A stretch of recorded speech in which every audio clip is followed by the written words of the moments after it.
How you doing? Neil Still here for Neil Still's Reviews. Yeah, sorry I didn't have a shave. Could be fucked. Today we're doing a CD review for a band that, look, lots of people love them. There's lots of people fucking hate them.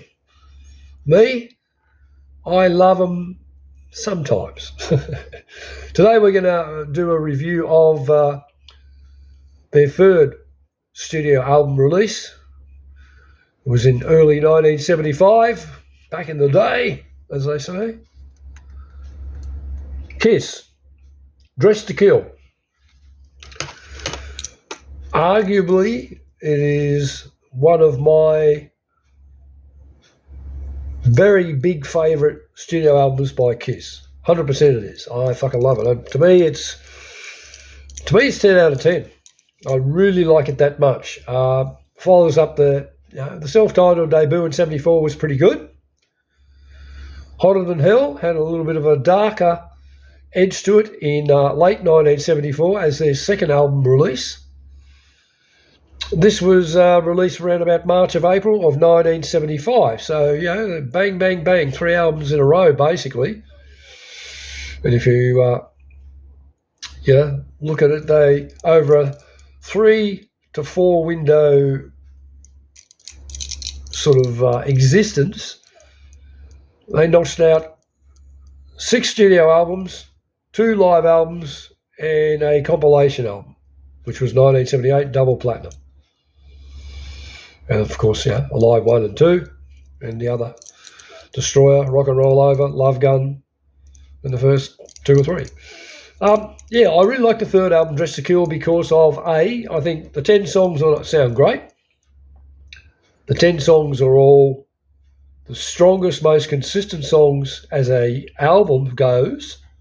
It's better than the debut, and it's better than Hotter Than Hell. No two ways about it. Excuse me. Produced by Neil Bogart.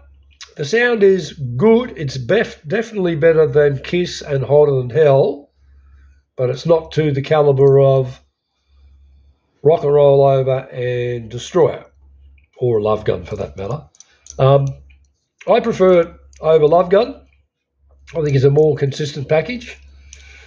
I think, to me, it's as equal as Rock and Roll Over, which I love. I think if I was to be real nitpicky, Rock and Roll Over is probably the second best Kiss studio album in that 6-album run that they had. Now, you're all going, what about fucking Destroyer? Yes, Destroyer is a great album, but it's not like Dressed to Kill or Rock and Roll Over. It's a different sort of sounding beast. Bob Ezrin's production, the songs, it definitely really stands out, excuse me, among those 6 first albums that Kiss did.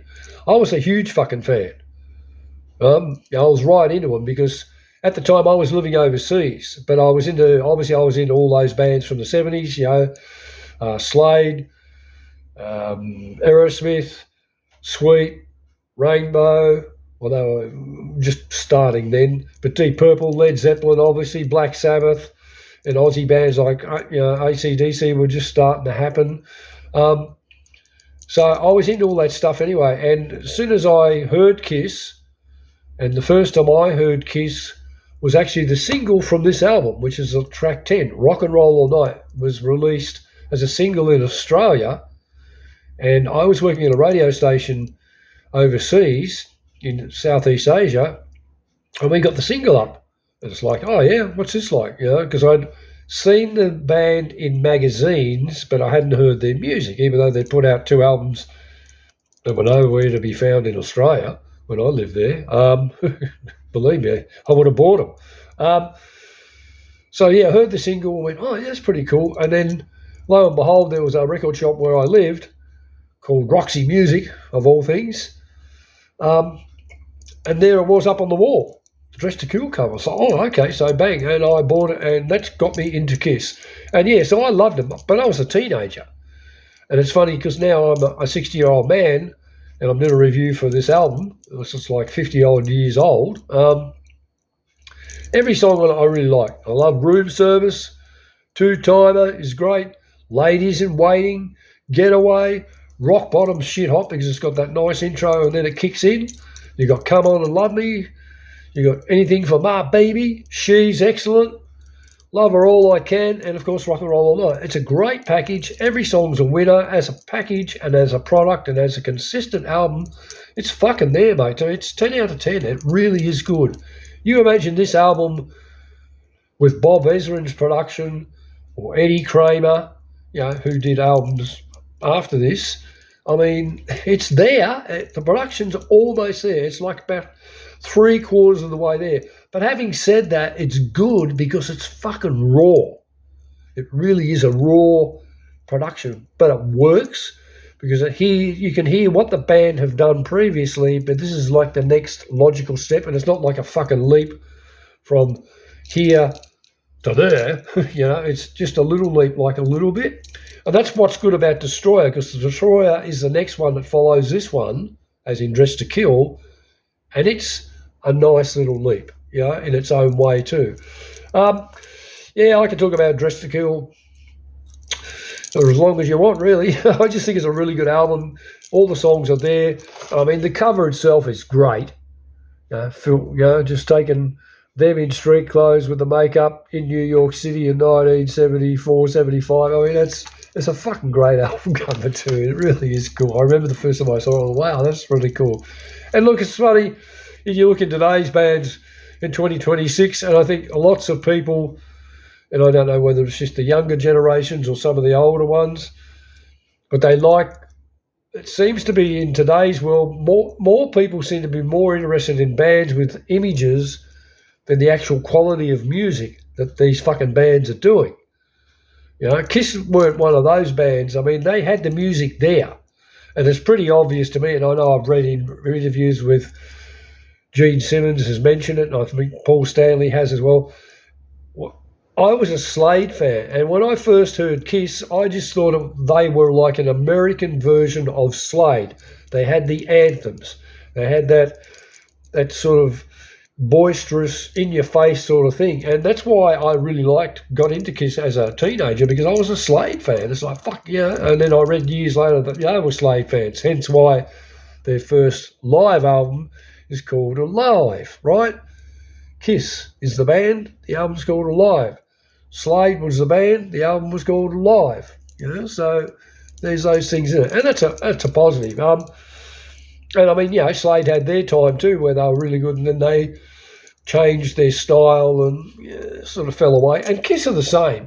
As much as I like those first, like I said, that era from Kiss through to Double Platinum is great. I wasn't a fan of Dynasty or The Elder or Unmasked. I personally thought they were fucking shit, okay? I just thought they were crap. Really fucking ordinary. It's like, what the fuck? You guys have built up a following, double platinum selling live album, and then you fucking go down the disco, alternative fucking pop markets? Like, what the fuck are you doing? Luckily for them, they came back with Creatures of the Night, which to me, as a fan of the band, it's the best album the band have done post-Dynasty that's anything like the original fucking 6 albums. Creatures of the Night is a great album, It's really, the songs are there, the sound, everything's there. I know lots of people love Lick It Up, the follow-up, and it had its moments, definitely, but it wasn't as consistent as Creatures of the Night. And then through their whole career to the end, I mean, I know of them, I'd see the songs, but they just weren't, I just wasn't into them anymore. It's just like they were hit and miss. Paul's era, with a few songs here and there, was all right. I know lots of people get excited over Revenge. Yeah, looking at its moments too, but it's nothing like Creatures of the Night or those first 6 fucking albums the band released, including this one, Dress to Kill. And it's funny because a number of the songs from this particular album, of course, are on the live album, Alive 1. So, and they all sound pretty good. But yeah, I love this as an album. As I said, I'd rate it 10 out of 10. I'd give it 11 if it had fucking better production. I just think what's there is good. It's raw. It's Kiss in the studio, and that's what they would have sounded like. And I love that sound that they had back in this era. I really do. I thought they were a fucking great band. Anyway, that's about it for me today. Kiss, Dress to Kill, 10 out of 10. Love it. and I'm sure some of you will agree and some of you will disagree. All right, catch you later. See ya.